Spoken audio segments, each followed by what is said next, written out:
یہ علم و ہنر کا گہوارہ، تاریخ کا وہ شہپارہ ہے۔ یہ علم و ہنر کا گہوارہ، تاریخ کا وہ شہپارہ ہے۔ ہر پھول یہاں ایک شعلہ ہے، ہر سبز یہاں مینارہ ہے۔ خود ساقی کوثر نے رکھی میخانے کی بنیاد یہاں، خود ساقی کوثر نے رکھی میخانے کی بنیاد یہاں۔ تاریخ مرتب کرتی ہے دیوانوں کی رویداد یہاں۔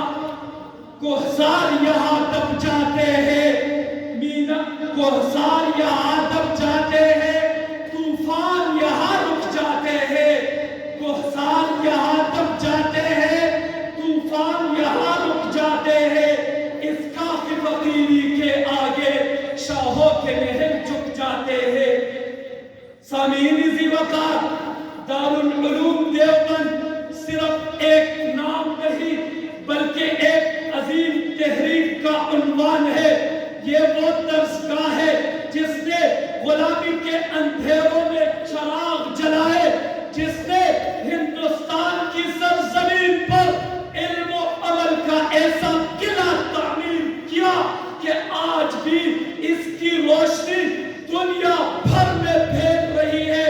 یہ وہی دیوبند ہے جہاں اکابر علماء نے قال اللہ اور قال الرسول کی صدائے بلند کی، جہاں دین کی سر بلندی کے لیے اپنی جانیں تک قربان کر دینے والے مجاہدین نے پرورش پائی، جہاں انگریزوں کے خلاف آزادی کی جنگ لڑنے والے شیروں کو تیار کیا گیا، یہاں مولانا قاسم نانوتوی کی بصیرت تھی، یہاں رشید احمد گنگوہی کی روحانی تربیت تھی، یہاں شیخ الہند محمود الحسن کی آزادی کی دھڑک تھی، یہاں حسین احمد مدنی کی استقامت تھی، یہاں اشرف علی تھانوی کی اصلاحی تحریک تھی، اور یہاں علامہ انور شاہ کاشمیری کا علمی نور تھا۔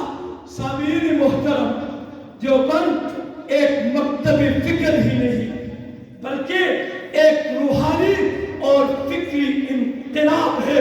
اس کی بنیاد قربانیوں پر رکھی گئی، اس کی دیواریں عشق رسول کی اینٹوں سے بنی ہے، اس کی چھت قرآن و سنت کے سائے میں ہے، اور اس کے در و دیوار سے صرف ایک ہی صدا آتی ہے اور صرف ایک ہی آواز گونجتی ہے، اور وہ ہے حق کی سربلندی اور باطل کی نابودی۔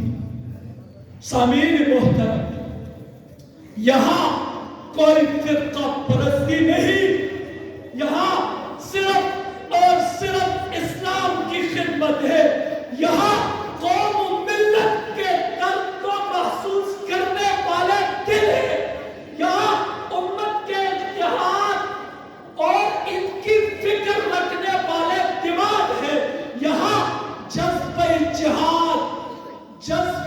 جہاد رکھنے والے سپاہی تیار کیے جاتے ہیں۔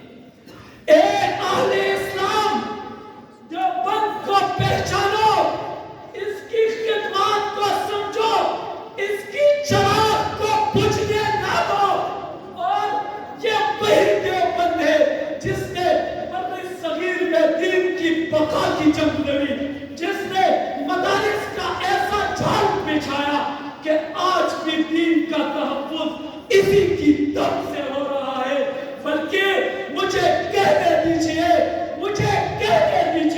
کہ صحابہ کو رہبر بنایا دیوبند نے، امام ابو حنیفہ کے مذہب کو زندہ رکھا دیوبند نے، اور چاروں ائمہ کو حق جانا دیوبند نے، دین کو بدعتیوں سے بچایا دیوبند نے، سید احمد شہید کے مشن کو آگے بڑھایا دیوبند نے، اسیران والدہ پیدا کیے دیوبند نے، پوری دنیا کو تبلیغی جماعت سے فتح کیا دیوبند نے، طریقت کو شریعت کے ماتحت کیا دیوبند نے، اور قادیانیوں کو کافر